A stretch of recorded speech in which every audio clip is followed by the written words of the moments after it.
أنزل القرآن هدى للناس وبينات من الهدى والفرقان. والصلاة والسلام على سيدنا محمد وعلى آله وصحبه والميامين وعن تابعين ومن تبعهم بإحسان إلى يوم الدين. سبحانك لا علم لنا إلا ما علمتنا إنك أنت العليم الحكيم. رب اشرح لي صدري ويسر لي أمري واحلل عقدة من لساني يفقهوا قولي وسدد لساني بكلماتي وصحبي ولا أما بعد حضرات المحترمين para ulama, tuan-tuan guru yang kami hormati, Ketua Yayasan Madrasah Darul Islam Sungai Buntung dan yang mewakilnya, yang kami hormati kepala sekolah Madrasah Ibtidaiyah Sanawiyah dan Aliyah, yang kami hormati tim Basnas Badan Intelijen, yang kami hormati wali-wali murid, dan kami hormati teman-teman tim Sahabat Ramadan. Mudah-mudahan selalu bermanfaat Allah Subhanahu wa taala. Hadirin wa hadirat jemaah salat sunat tarawih bulan Fikir Hafizahullah.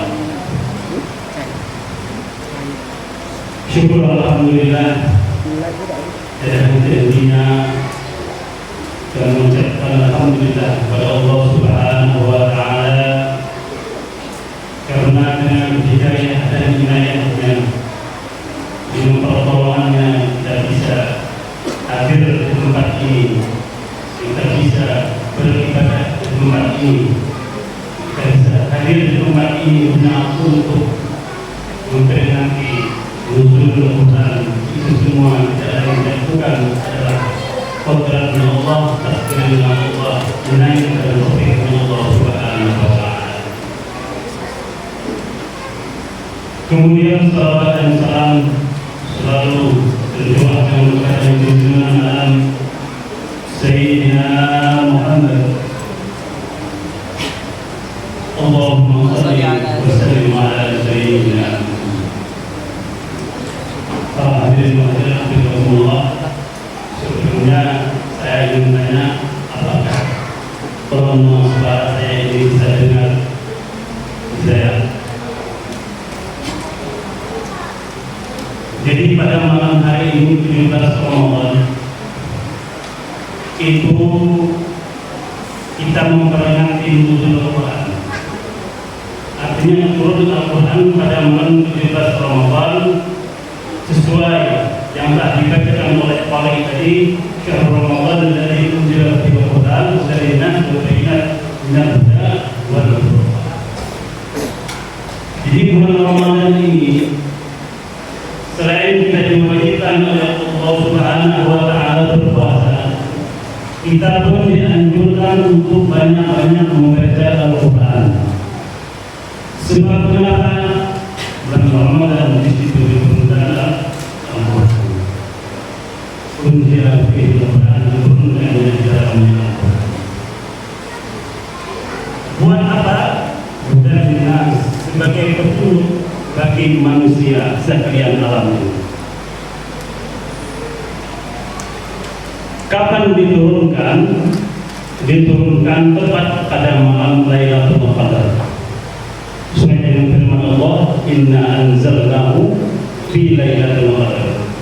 Sesungguhnya kami turunkan Al-Quran itu di malam Lailatul Qadar. Malam yang penuh berkah, malam yang dicari-cari oleh umat Islam, malam yang dikhususkan bagi umatnya Rasul Sallallahu Alaihi Wasallam. Mungkin timbul pertanyaan, kita sering mendengar bahwasanya Al-Quran diturunkan bermula dari surah Al-Alaq ayat 1 sampai 5. Tapi Tapi katanya Al-Quran ini diturunkan 17 Ramadan. Nyatanya yang turun itu ayat 1 sampai 5, Qur'an bismillahirrahmanirrahim ila akhirih. Disinilah para ulama menjelaskan bahwasanya nuzul Quran 17 Ramadan itu turunnya Al-Quran bin Lauhul Mahfuz ila Baitul Izzah. Dari Lauhul Mahfuz ila Baitul Izzah. Baitul Izzah itu adalah langit yang dekat dengan bumi. Itu dapatkan wahidatan secara global, secara sekaligus, tepatnya 17 Ramadan. Dari Baitul Izzah yang diwahyukan kepada baginda Rasul sallallahu alaihi wasallam barulah berangsur-angsur yang kurun waktunya lebih kurang 23 tahun, yang diawali dengan surah Al-A'raf ayat 1 sampai 5. Di dalam ayat ini Allah Subhanahu wa taala berfirman, Iqra bismi rabbikal ladzi khalaqal insana min 'alaq. Iqra wa rabbukal akram alladzi 'allama bil qalam 'allamal insana ma lam ya'lam. Diawali dengan ayat Iqra. Bacalah. Ayat ini menunjukkan kita itu disuruh belajar. Belajar itu asasnya kan membaca. Ketika orang ingin mendalami Al-Quran, pasti terlebih dahulu dia bisa membaca Al-Quran. Maka di sini Allah menurunkan ayat Iqra menyuruh kita belajar. Makanya di dalam hadis Nabi itu kan kita itu diperintah, khususnya bagi orang-orang tua, selain mengenal kan Allah dan Rasulnya dan turunnya, juga disuruh anak-anaknya itu belajar membaca Al-Quran. Makanya para ibu-ibu, bapak-bapak, jangan sampai anak-anak kita di rumah tidak bisa membaca Al-Quran. Keutamaan membaca Al-Quran ini sangat banyak. Afdalu ibadah ummati, kata Rasul, tilawat Al-Quran. Paling afdalnya ibadah umatku itu adalah membaca Al-Quran. Kata Rasul sallallahu alaihi wasallam, la aqulu alif lam mim harfan, walakin aqul alif harfan wa lam harfan wa mim harfan. Saya tidak mengatakan alif lam mim itu satu huruf, kan, tetapi alif itu satu huruf, lam itu satu huruf, mim itu satu huruf. Satu hurufnya ini berbeda-beda bagi seseorang membacanya, berbeda-beda mendapatkan pahalanya. Kalau seseorang membaca Al-Quran di dalam sholat, maka yang dia dapatkan 100 kebaikan. Kemudian kalau dia itu membaca Al-Quran dalam keadaan suci di luar sholat, itu mendapat 50 kebaikan. Kalau dia tidak bersuci tapi dia membaca Al-Quran, maka mendapatkan 10 kebaikan. Kemudian Rasul sallallahu alaihi wasallam menyampaikan lagi, Iqra'ul Quran fa innahu ya'ti yaumal qiyamah syafi'an li ashabi. Bacalah Al-Quran karena Al-Quran itu datang di akhir kiamat sebagai penolong bagi kamu. Bahkan di riwayat lain, bacaan Al-Quran itu nantinya di akhirat menjelma tingkatan menjadi tingkatan. Semakin banyak orang membaca Al-Quran, nanti tingkatannya di akhirat semakin tinggi. Sampai kapan? Sampai terakhir dia membaca Al-Quran, disitulah tingkatannya di akhirat nanti. Jadi semakin banyak orang membaca Al-Quran, semakin tinggi nanti tingkatannya di akhirat. Membaca Al-Quran naik tingkatannya, membaca Al-Quran naik tingkatannya. Kalau kita ditanya, apa amalan yang lebih afdal?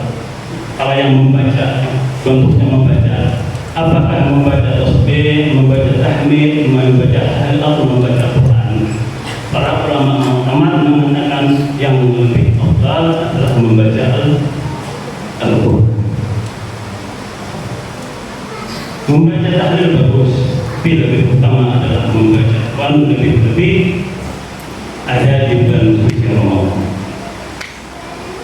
Nah, para hadirin, di hadis lain Rasulullah SAW juga bersabda, karena sebaik-baiknya seseorang, sebaik manusia itu yang mengajarkan Al-Quran, yang belajar Al-Quran dan yang mengajarkannya. Makanya guru-guru ngaji itu jangan anggap enteng hadirin. Itu jasanya luar biasa. Dia mengajar alif, ba, ta sampai ke 6. Itu jasanya luar biasa. Itu pahalanya mengalir terus ke pengajar tadi. Ada ya ulama di Mekah sana. Ulama ini ulama besar. Suatu ketika dia ini mengajar anak-anak membaca Al-Quran. Ditegur para ulama-ulama yang lain. Kenapa mau mengajar mereka? Kamu itu pantas mengajar kami yang sudah ulama-ulama ini. Terjawab, jangan kamu remehkan orang yang mengajar Al-Quran, karena dengan berkat dan mengajar Al-Quran nanti bisa menjadi ulama. Karena dia sudah bisa membaca Al-Quran. Karena membaca adalah asas dari suatu pendidikan. Maka bersyukurlah di antara kita yang kesehariannya mengajar dan mendidik anak untuk bisa membaca Al-Quran. Nanti jika sudah di alam kubur, jika sudah dia meninggal, baru dia akan merasakan manfaat daripada mengajar Al-Quran. Zaman Ibnu Adam, in qata amalu ila bitaras sadaqatin jariyatin atau ilmin intafa'ah, atau ilmu yang bermanfaat baginya. Yang diajarkan kepada anak tadi, anak ini terus keseharian membaca Al-Quran, maka bacaan Al-Quran pahala tadi dikirim Allah juga kepada gurunya yang sudah meninggal tadi. Telah keutamaan orang yang mau mengajar Al-Quran. Makanya saya sarankan para orang tua, kalau bisa anak-anak kita yang masih belia itu, kita juga ikut andil mengajar mereka, biar nantinya mereka tumbuh bisa membaca Al-Quran, untung menjadi orang besar, akhirnya kita juga kebagian dari pahala. Orang hadirin rahmatan Allah, untuk itu kita harus bersemangat, ya. Harus mempunyai gairah untuk mau membaca Al-Quran. Jangan sampai Al-Quran tidak pernah kita baca. Jangan sampai Al-Quran seminggu sekali baru kita baca. Jangan sampai Al-Quran Ramadan baru dibaca. Usahakan Al-Quran itu setiap hari dibaca. Apa kata Rasulullah SAW? Man qama bi asari ayatin min Al-Quran lam yuqaf min al-ghafilin. Orang seharinya itu membaca 10 ayat Al-Quran, maka dia tidak tertulis min al-ghafilin sebagai orang-orang yang lalai. 10 ayat, setidaknya 10 hari kita membaca Al-Quran. Kita maklumi kita ini banyak lalainya Allah Subhanahu wa Ta'ala. Untuk itu, supaya kita menutupi dari kelalaiannya itu, marilah kita juga sering-sering membaca Al-Quran. jadikan agenda harian kita di situ ada yang membaca Al-Quran. Terus, kenapa kita memperingati nuzul Quran seperti malam hari ini? Tidak lain dan tidak bukan karena ungkapan syukur kita kepada Allah karena diturunkannya Al-Quran.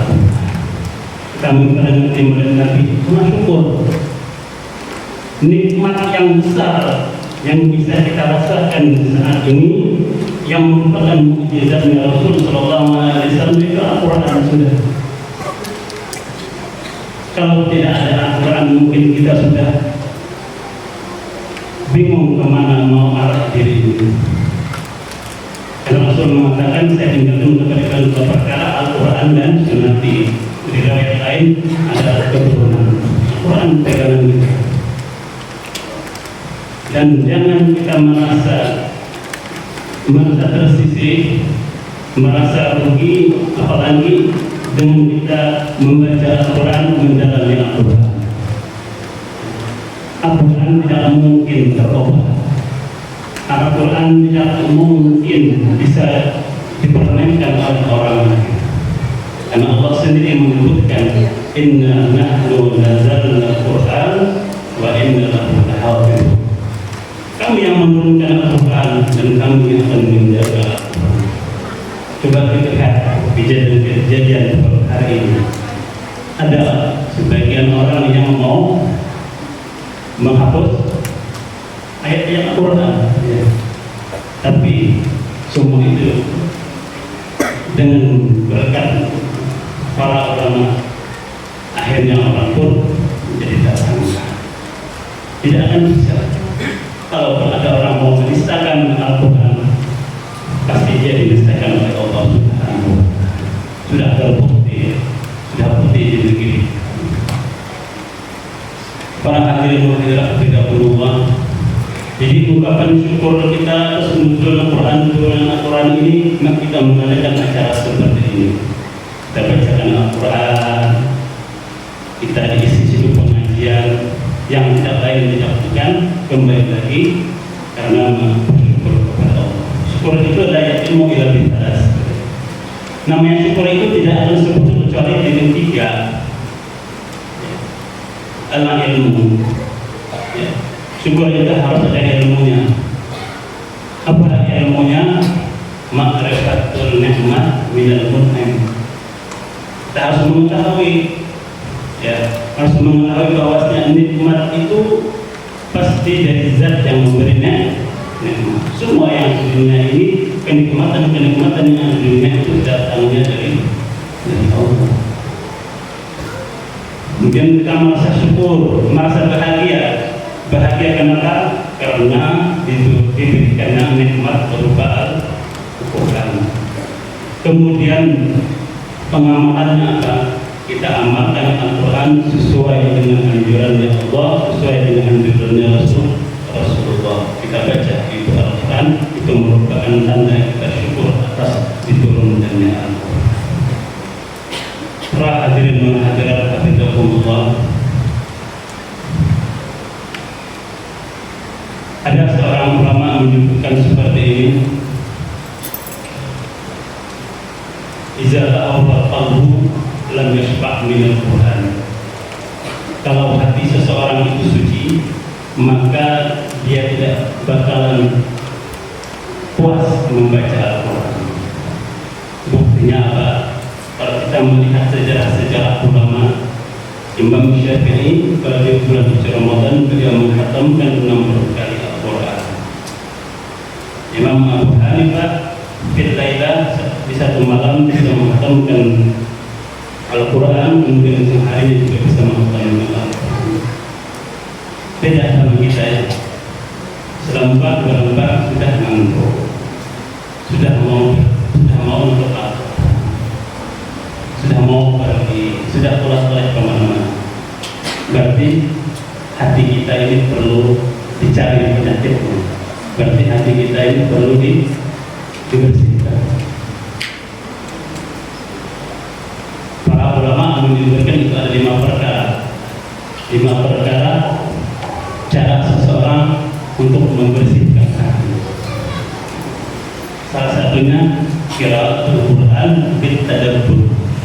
Membaca Al-Quran bukan sekedar membaca aja, bil tadabbur, dengan merasapi, mencermati kandungan di Al-Quran. Makanya kalau kita lihat para sahabat-sahabat Rasulullah itu kan ya, jarang kita mendengar mereka itu khatam dalam sehari, khatam mungkin dalam satu malam, jarang. Kan tetapi kelebihan daripada sahabat Nabi, khususnya Sayyidina Umar, kalau dia membaca, dia sambil bertadabbur. Saking dari sang tadabburnya sama Al-Quran, beliau bergetar, dan gemetarnya itu langsung menjadi pingsan dari mukjizatnya Al-Quran ini. Karena beliau tadabbur, hatinya pun masuk, sehingga pingsannya bukan sejam 2 jam, bisa bahaya. Kalau menemukan misalkan ayat-ayat tentang azab, dia menangis. Menangisnya itu bekas cucuran air matanya itu masih, kata kita, masih kelihatan dari sangat tadabbur yang membaca Al-Quran. Jadi kalau hati kita ini kotor, banyak-banyak membaca Al-Quran. Kalau kita merasa tidak bisa mengetahui maknanya, kita baca Al-Quran yang ada makna. Itu salah satu resep untuk mensucikan hati ini. Hati ini sentralnya para hadirin. Hati ini sentralnya karena disebutkan oleh Nabi, ala anna fi jasad mudghah, idza salahat salahat jasad kulluh, wa idza fasadat jasad kulluh, atau dia qalb. Jadi di dalam Nabi itu mengatakan, ketahuilah di dalam jasad itu ada segumpal daging. Segumpal daging ya. Kalau segumpal daging ini baik, maka jasad itu baik. Kalau segumpal daging ini rusak, maka jasad itu rusak. Kata Rasul, ala waliyal qalb, itu adalah hati. Hati. Kenapa disebut dengan hati? Dia sudah berubah-ubah. Semenit ini cara hati kecontoh, semenit beda lagi. Makanya kita sering berdoa kepada Allah, Allahumma ya muqallibal qulub, tsabbit qulubana ala dinik wa ta'atik. Wahai Zat yang membolak-balikkan hati, tetapkanlah hati kami ini dalam ketaatan dan agama. Ini tetap dijaga. Bagaimana kita menjaga hati? Sama halnya kita menjaga jasad. Jasad perlu asupan ya, perlu makanan. Begitu juga hati perlu makanan. Apa makanannya, siramannya yang hati? Tidak lain tidak bukan adalah ilmu dan hikmah. Ilmu. Maka sering kita mendengar ya, siraman kalau tausiah di sini. Kalau jasad tidak dikasih makan, apa jadinya? Sehari 2 hari tidak dikasih makan, bisa jatuh sakit. Kalau sampai berminggu, bisa game over, meninggal. Begitulah hati. Kalau hati tidak pernah disiram, sakit ya, sakit, banyak kotoran-kotoran. Kalau tidak pernah sama sekali disiram sama tausiah, ditakutkan, dikhawatirkan, artinya mati. Kalau hati mati susah. Dikasih tausiah mempat, dikasih ayat Quran, sadar, dikasih sabdanya Nabi, nggak mau insaf, mati hati. Mau diapakan lagi, nggak aktif lah, nggak bisa diaktifkan lagi. Kenapa? Tidak mau disiram, dikasih makan, tidak mau dikasih asupan. Ini yang terjadi pada zaman sekarang ya. Karena ada orang kalau ingin sehat badannya, berkorban berjuta-juta di alat, ataupun dia rela waktunya itu disisihkan untuk berolahraga sejam atau setengah jam. Demi kesehatan tubuh. Menu makanannya pun dipilih-pilih, nggak sembarangan yang masuk ke dalam perut ini, takut mengakibatkan sakit. Tapi jangan lupa, di situ ada hati yang harus disiram, harus dikasih makan. Ya, itu yang perlu kita perhatikan. Untuk itu, janganlah kita malas-malas menuntut ilmu, janganlah kita malas-malas untuk menghadiri majelis taklim. Ngeri kalau hati sudah sakit, ngeri. Para hadirin hadirat rahimakumullah, untuk itu marilah ya sama-sama kita mengobati hati. Tadi yang pertama qiraatul Quran bil tadabbur. Yang kedua kata para ulama apa obatnya? Iframul badan. Perut ini dikosongkan. Jangan makan terlampau kenyang. Kan Rasulullah mengajarkan kami ini kalau tidak makan kecuali tidak lapar. Kemudian makan sampai kenyang. Ya kan? Itu dari hati Rasul. Efek dari kenyang itu banyak. Coba lagi kita buka puasa, kalau banyak makan, bawaannya dimakan, malas, badannya berat, maunya tinggal baring aja lagi. Kalau sudah baring, ngantuk, atau bukti. Ini memang pelajaran yang lama.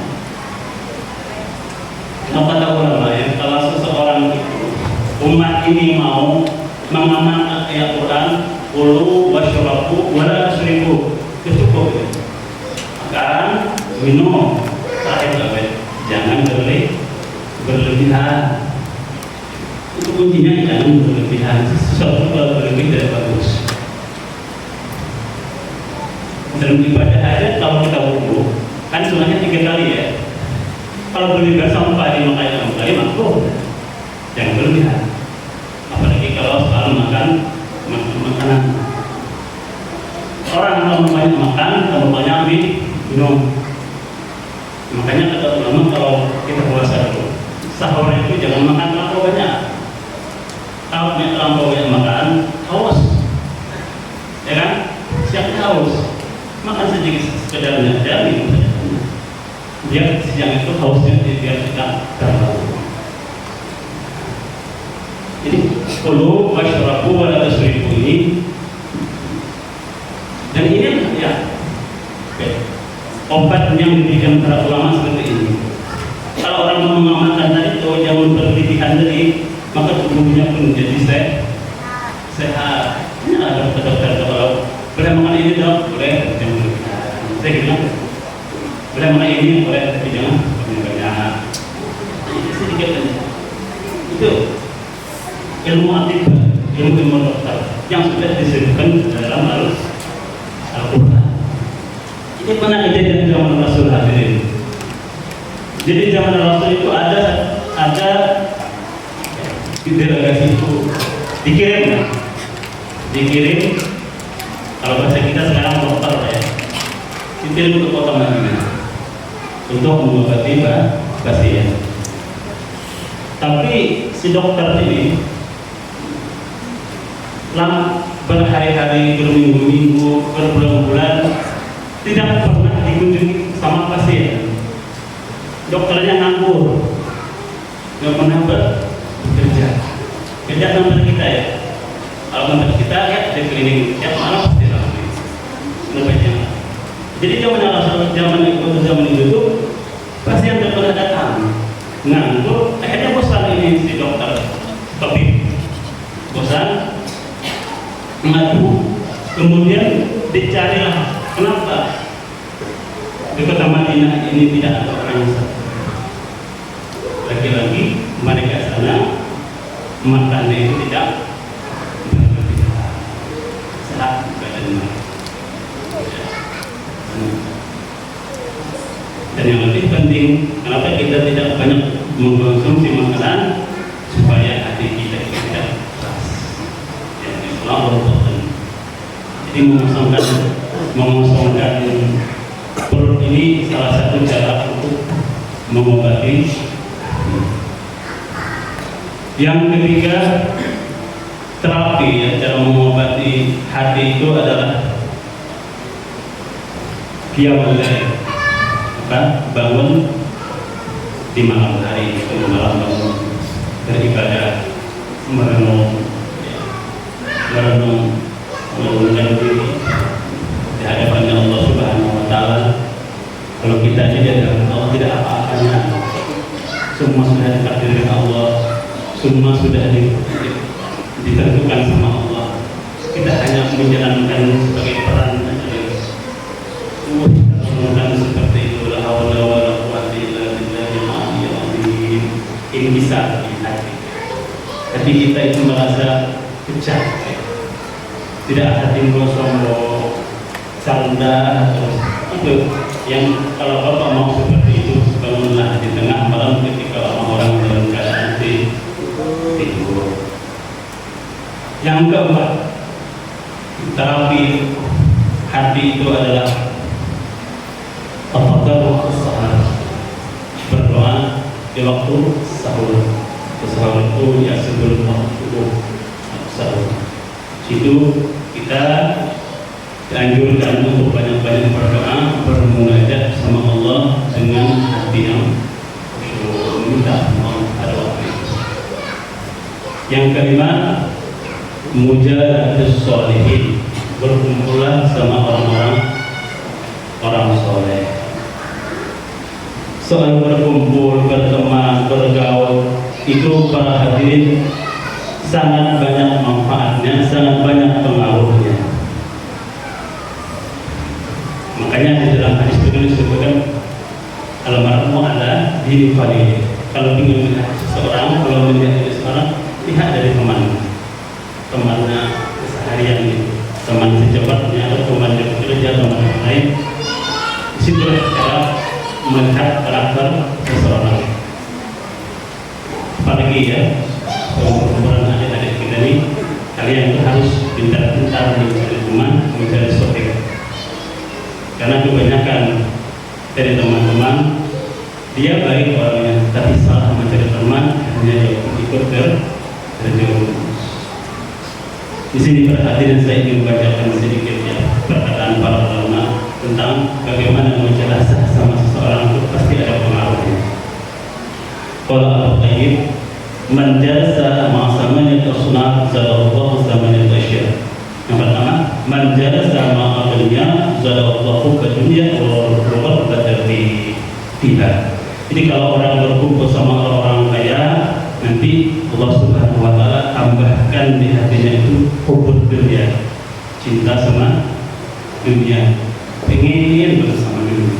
Kalau kumpulnya terus sama orang kaya, jadi kita rasakan ketika kita bertemu sama orang kaya, tubuhnya banyak, berbaris-baris, ratusan baris begitu, pasti di hati kita pengen, pasti timbul ingin seperti ini.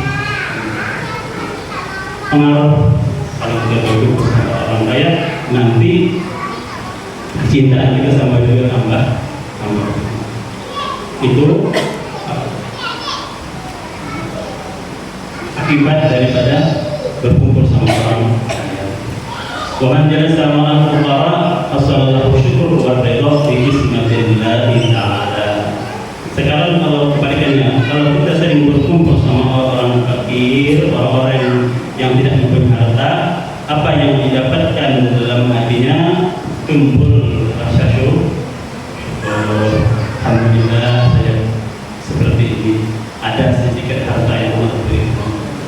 Kalau melihat orang yang miskin, kalau melihat orang kaya pasti ingin seperti dia. Tapi ketika orang miskin, alhamdulillah saya seperti ini. Timbul rasa syukur, kemudian timbul rasa ridha atas pemberiannya Allah. Wa man jalasa ma'a sultan zadahu al-quswa wal kibir. Kalau orang terus berkumpul sama para pemimpin, itu nanti hatinya bisa keras, kemudian bisa sombong. Wa man jalasa ma'a nisa zadallahu jalla wa syahwa.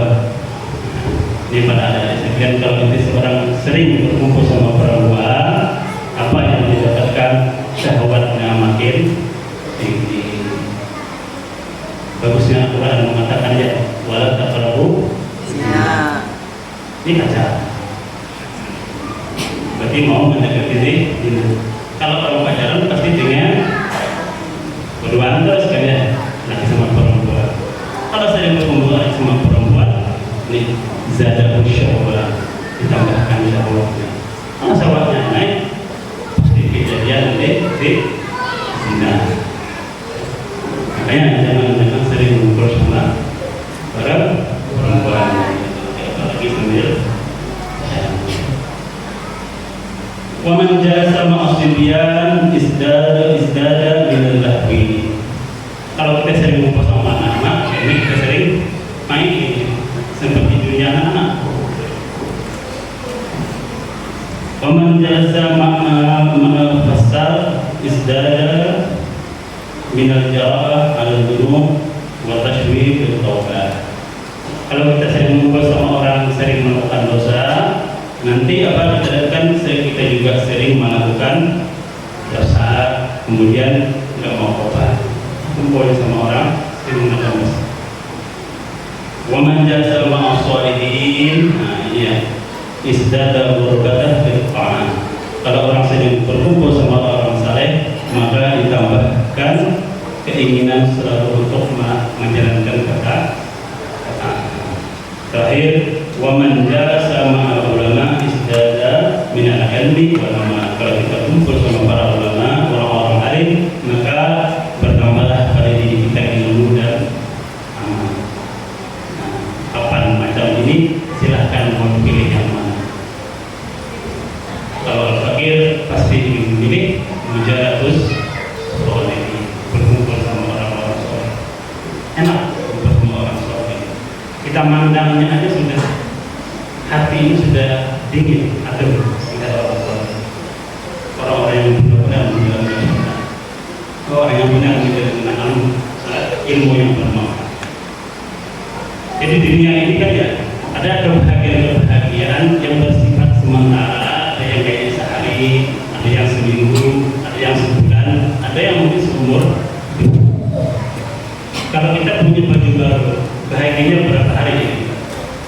Sehari, 2 hari, mungkin 3 hari baju baru sudah selesai. HP baru misalnya, sehari 2 hari biasa. Ya, punya rumah baru mungkin 1 minggu bahagianya, tapi itu biasa. Sifatnya mingguan. Ada yang mungkin yang sifatnya bulanan. Orang nikah, orang baru nikah, berapa bulan aja.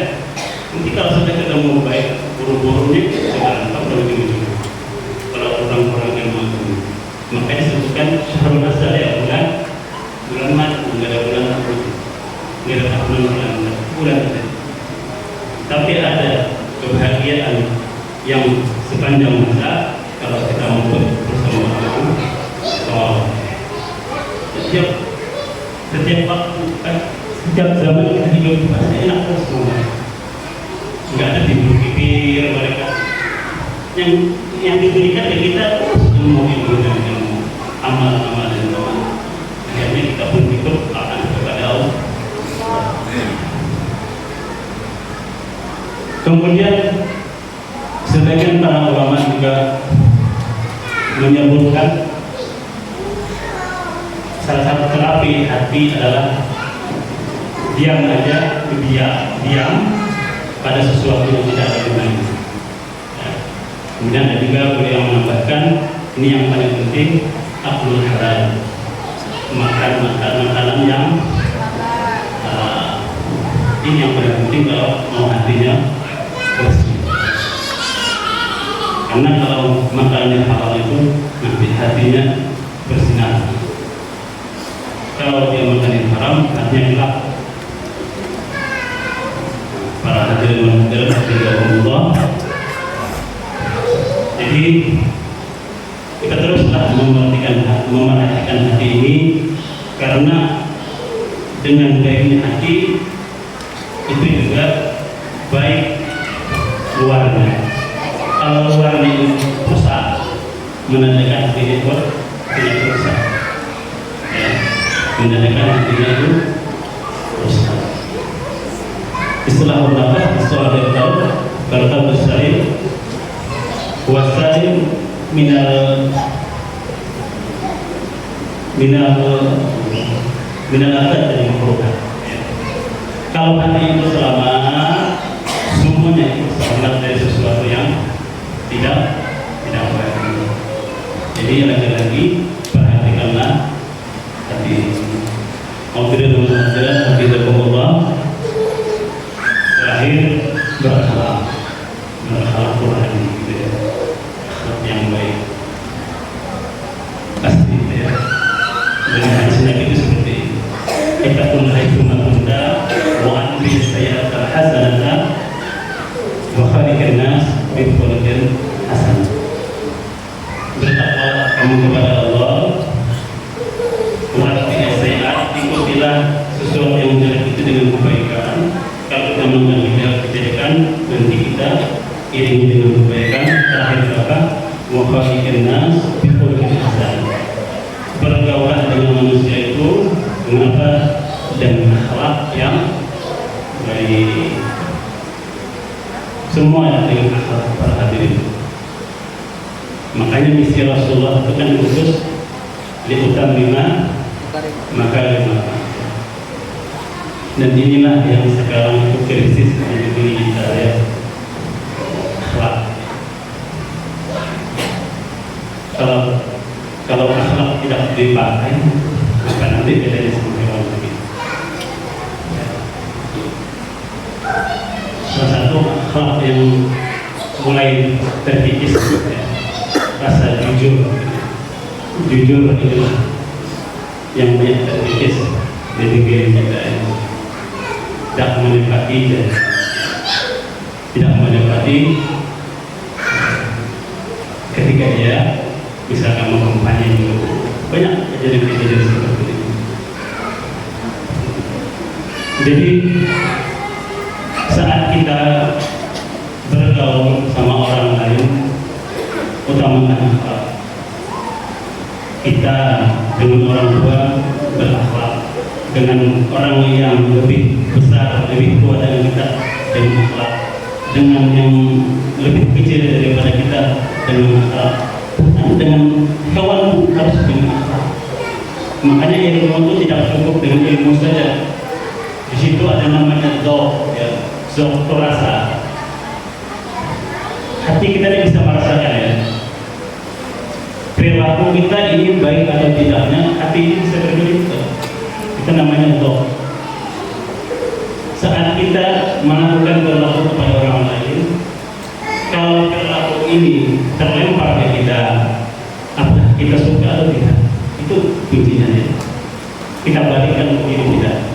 Saat kita mau ngomongi, menyebut-nyebut, mengumbar-umbar aib dengan seseorang, kembalikan kepada kita. Nanti yang mau seperti ini juga. Pasti kita akan tidak mau.